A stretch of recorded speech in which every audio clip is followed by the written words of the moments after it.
Welcome back to Fire Princess Reviews. I'm Fire Princess Lily, here to talk to you about comics, cartoons, and other awesome nerd shit. So, what are we talking about today? Well, I know I said in the last video that in this video we would talk about the comic book previews, but I decided to do something different today. We'll talk about that next time, hopefully with some kind of regularity. I do apologize for the kind of slowdown that the videos have been having lately and when they get produced and stuff like that.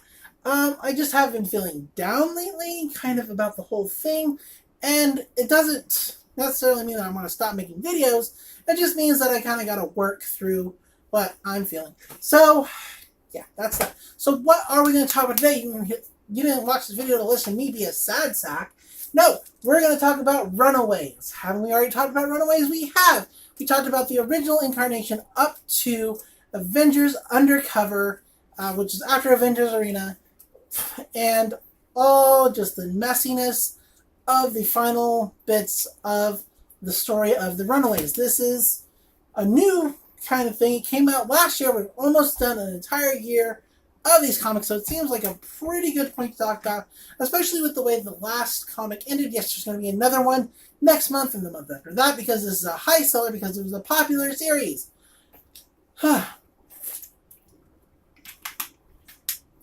So, let's start with this one. If you want to find out more about the Runaways, either you can read them, which I'm always going to suggest you read them, or a close kind of broad strokey second is going back and watching the video where we already talked about it. I'll probably put a link in the description about that. So let's talk about this comic, how it starts. So we start with Nico in her apartment. In her apartment, she's feeling super sad for herself because life has just been... It's been fucking life for Nico, okay? Like, she had, one really good bright spot, and that was being on the coolest girl team ever, A-Force. I mean, she's had good spots, but, that's, that's a great spot. Like, if you could be on a team with She-Hulk and Captain Marvel, then fuck yeah, right? And Dazzler? Fuck yeah, of course Dazzler. Anyway. Moving on. So... she's just in her apartment feeling sad for herself, and then Chase appears. And he's got a dead or almost dead Gertrude Yonkers in his arms. And he's like, you gotta save her. She's like, what the fuck did you do? He's like, well, she was dead and it's been eating at me all this time. Maybe that's why a lot of the things happened, because I wasn't paying attention, because I was too, focused on her death. And, it was bullshit, okay? So I went back in time, pulled her out of the burning building, she was, bleeding out in, and, here, fix her. Use your magic. Use your magic and fix her. And she's like, no! I mean, we can't mess with time like that. Also, I'm almost out of heal spells, with the Staff of One, because, well... Staff of One, it's got one. It's one for a reason. I'm running out of languages. It's like you've got to do something. So they summon the Staff of One. They call up a paramedic or a doctor, one of the two, and they save Gertrude, and she's alive. And she's not in the right time period that she's supposed to be in. She's like, what the fuck? And Chase is happy because he's missed Gertrude. He's always loved Gertrude. But now he's 23, she's 16, so it's a little fucking weird. It's not sweet, that's for sure. It's definitely got a weirdy vibe, because it's I don't know, it's like if you obsessed about your ex, and then you had the chance to date your ex again, but not your ex as they are now, but the ex that you could have that you were dating back when you were dating them. It's it's weird. He's 23, she's 16. It's gross. So, she's upset because, one, she died. Two, she's still 16, he's 23, so that's a whole fucking thing, because she still loves him, but she can't love him because he's so much older now. Right? Because age is fucking weird, and anybody who wants to put down age of consent in the fucking comments, don't. Save yourself some goddamn trouble. Alright, because I'm probably just going to leave him. Anyway, moving on. So, the other reason she's really mad is because, well, the Runaways don't exist anymore. Because of a lot of reasons. And she's angry that Chase and Nico let the band fall apart after her death. Whew. And Chase is like, look. And Nico are like, look. You know, the Avengers Arena thing happened. The Avengers Underground. Like, what do you want from us? We couldn't do it. At all. We couldn't, keep this together because of, other things that were going on. And so that's not necessarily our fault, Life happened. You were dead. Where are you judging us? Because, it's easy to judge from a place of anger, I suppose. Anyway, moving on. So she's like, okay, well, the first thing we need to do is we need to get the band back together because we're no good apart, or at least, I'm not good without the rest of you because I'm now, several years in the future because I died and this is all very weird for me. She's not saying that, but you kind of get that that's where she's going. Anyway, so the first stop is Carolina's and she's in college. She's doing good. She's popular. She's got a good girlfriend and she kind of tells them all this. She's like, I really don't need, the Runaways anymore. It's like, it's not that we're not friends. It's not that I don't love you all in the way that you love the person that went through the exact same fucking bullshit that you went through as a kid. I mean, you've got to, there's a level there, that only the two of you or the six of you can appreciate together. But I'm doing good in life, and honestly, I don't know if going back that way is possibly a good choice for me. And it's not. But, moving on, sort of, but she does eventually agree to go with them. Where they go? They go to the hostel. Why do they go to the hostel? Because Chase found another part of it that it's much better than the ratty area they were staying in previously that got destroyed anyway. So, Gertrude's like, where's Molly? Why? Where's Molly? And they're like, well, with a bunch of stuff happening, Child Protective Services came in, they scooped her up, because of course they did. Why wouldn't they? And they gave her to her grandma. She's like, well, that's bullshit. Her grandmother's probably super evil because her parents were super evil. And so, so we're going to go save Molly. Like, well, Molly might actually be in a good home, living the good life. It'd be kind of bad for us to just, rip her out of it. And she's like, fuck that. We're going to go. So they go. Right? Oh, and they have Victor's head. Right? That's a weird thing to mention, but they do. They have Victor's head. And he is not moving, but it's a whole ruse thing. I should have put in the front that there were spoilers. I'll put it in the fucking description. Whatever. So, it's a whole ruse thing because what happened with Victor when he was away from the Runaways, he got drafted into the Avengers or some part of the Avengers Initiative, and he went fucking mad and killed one of Vision's kids, and then Vision's wife killed him. It was interesting. He was need to absorb the vibranium of Vision's family.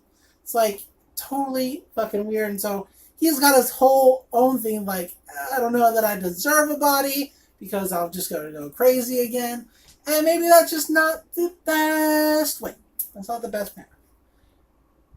Whew. Talking. So, they go see Molly. She's living with her grandmother. She's like, yeah, I'm totally cool. Whatever. Blah, blah, blah. And the grandmother's like, hey, you know what?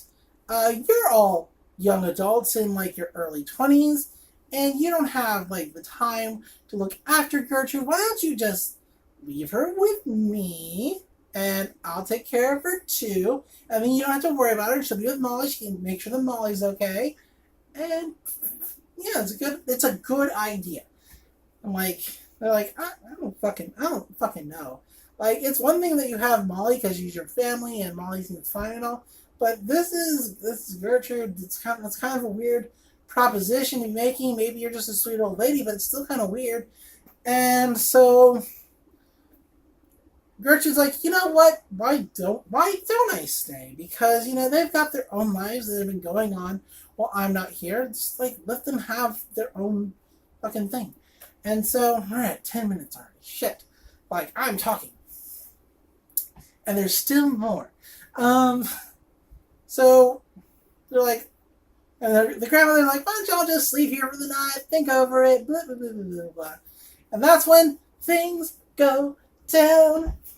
Turns out Grandma has psychic cats, and they monitor all of Molly's thoughts, make sure there's no blah, blah, blah. There's one good cat who's like, nah, this is bullshit. I like tuna and being a cat. I don't want to be evil. Mind control cats. Fucking weird. Right? Super weird. And so Molly's like, okay, we can't stay. It's one thing that my grandmother is like experimenting on me because she's my grandma and I love my grandma, blah, blah, blah, whatever, family. And like, she's a 13, 14-year-old. They don't have very good decision-making skills. She's like, it's one thing if I'm getting experimented on by family because it's family. It's another thing if she wants to experiment on Gertrude and Old Lace because they're like a different kind of my family, but they're not like grandma's family, and it's not good anymore, blah, blah, blah. And they decide to bug the fuck out. And we get to a fight with grandma and her psychic cats. And the grandmother's psychic, I don't know. It's been a while since I read it. And it's very weird. Like, the entire comic is sort of like getting the band back together and it not going very well, but that's kind of just their luck in general. So, yeah. So, moving on. Carolina decides to move into the hostel with them full time instead of just visiting every now and then. For nostalgia reasons, I don't know. She has a weird thing going on with Nika. There's like a weird, like, something happened in between when we last saw them. And now it makes them kind of have a weird kind of polite relationship. Because once again, if you and a group of people all go through the same kind of like bullshit that happens, like your parents turn out to be evil and try to murder you or sacrifice you to demigods, like it's just, it doesn't, it breeds a kind of connection that cannot be severed. So, but we do get an end area on one of them where Nico kisses Carolina, like, which honestly, yes, okay, I wanted that forever, but it's not a good time at all. Also, Carolina has an amazing girlfriend named Julie Powers, who's, fucking cool, obviously. Love Julie Powers.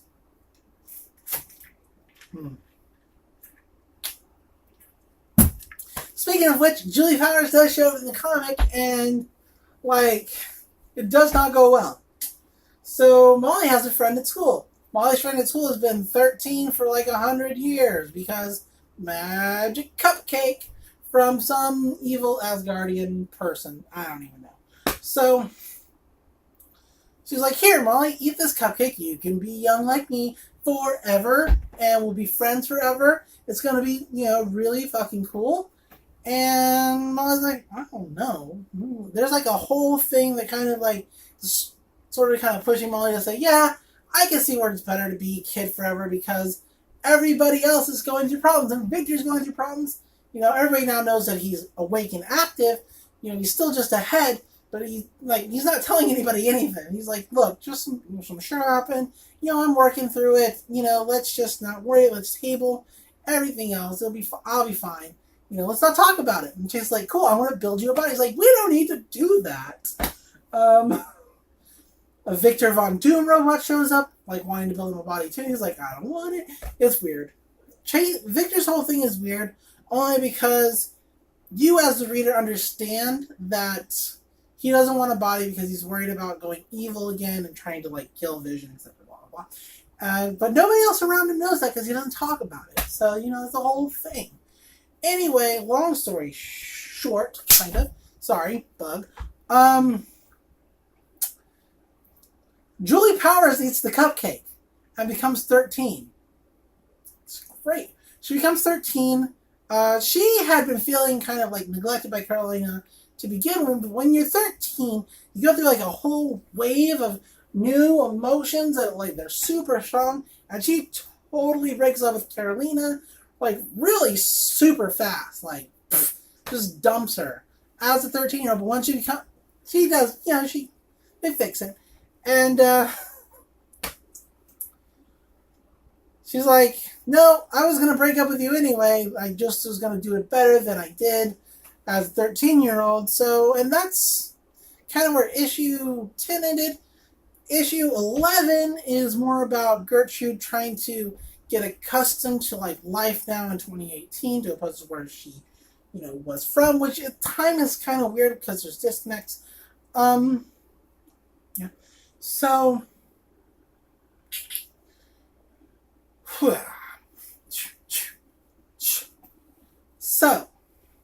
yeah. And she, like, dyes her hair brown because everybody's dyeing their hair crazy colors these days. And Gertrude's whole thing was counterculture. So having regular hair is more counterculture than having, like aggressively pink hair. Like, it's the whole thing. And that's kind of the broad strokes of where we're going. It's kind of a train wreck wrapped in, like, a really good story. And it's kind of sad, but kind of exciting at the same time. It's just kind of like, it's a weird superhero slice of life, I guess is how I would put it. Yeah. Do I have issues with the comic? For the most part, no. For the most part, I am very happy with what it is, the story it's telling, and where it's going. I'm super interested in the lives of superheroes. And hopefully it leads to a place where everybody's better. I don't know that that's going to happen. So, but I do have some problems with it. Just from a continuity timeline standpoint, there's a part where Gertrude mentions, like, One Direction. She's like, just tell her that One Direction broke up. And they're like, One Direction did break up. She's like, oh, sad. But Gertrude wouldn't have known about One Direction because she died in, like, 2009, 2008, and One Direction didn't happen until, like, 2012. So, I have kind of, like, that's kind of like a break in reality for me. So there's that. At least in the comic book reality, because she wouldn't have. Anyway, I guess, you figure her age and when she died. Blah, blah, blah, blah. Not important, I suppose. But it's important to me. So the other thing that was bugging me is that nobody was talking about Kara and where she was. Like, oh, I guess we just forget that right away. And then, but they kind of fixed that. I think they were like, they kept getting letters about it, and they're like, fine, we'll answer it. And she has 2 gay dads now that adopted her, which is cool. It's cool to see her character grow from who she was to now that she's comfortable having 2 gay dads and being raised in this new society. Which, it's good. I like it. Of course, in the Runaways, all adults kind of turn out to be kind of backstabby motherfuckers. So I really hope we don't go 2 gay dads are evil, because I wouldn't care for that. It could happen, though. I don't know. But that's the Runaways. That's everything. That's the broad strokes of the comic. So you can start reading next month, because it's going to keep going, because it's a really good book. I would suggest getting the trade paperbacks, though, and reading it for yourself, because like I said, I'm painting broad strokes here. I give this comic basically an 8 out of 10, just because there are some things that are like, But overall, I like it. I like it a lot. So, boom, that's it. What are we talking about next time? I already told you. It's going to be the previews, tell you what you should be getting. And, yeah, that's it. So, until then, enjoy comics, enjoy cartoons, and I'll see you in the next video. Bye!